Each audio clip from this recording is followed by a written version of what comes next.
రఘురామకృష్ణరాజు పంచాయతీ తెలుగుదేశంలో పీక్ స్టేజ్కి చేరింది.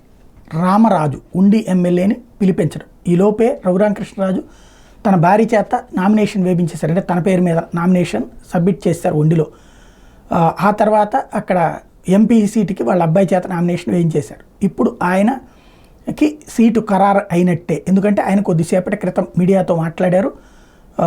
రామరాజుతో నేను మాట్లాడతాను, శివరామరాజుతో మాట్లాడతాను, ఆ ఇద్దరిని కన్విన్స్ చేస్తాను, ఖచ్చితంగా కలిసి పోరాడతాం, ఖచ్చితంగా గెలిచి తీరాలి, నేను ఆ అవసరాన్ని వాళ్ళకి చెప్పి కన్విన్స్ చేస్తానని చెప్పుకొచ్చారు రఘురామకృష్ణరాజు. అదే సందర్భంలో రామరాజుని తెలుగుదేశం అధినేత చంద్రబాబు నాయుడు పిలిపించారు. ఆల్రెడీ జిల్లా అధ్యక్షుడు ఇస్తారని నిన్న ఆంధ్రజ్యోతిలో రాసినప్పుడే అర్థమైపోయింది ఆయనకి పరిస్థితి.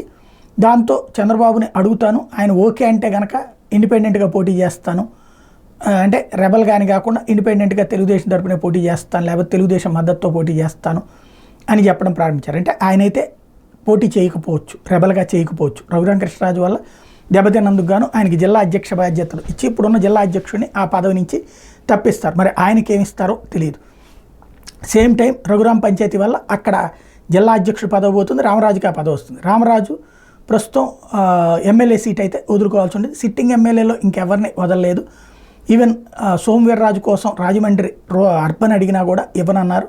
బట్ రఘురామకృష్ణరాజు కోసం ఆ స్థాయి త్యాగం చేశారు చంద్రబాబు గారు.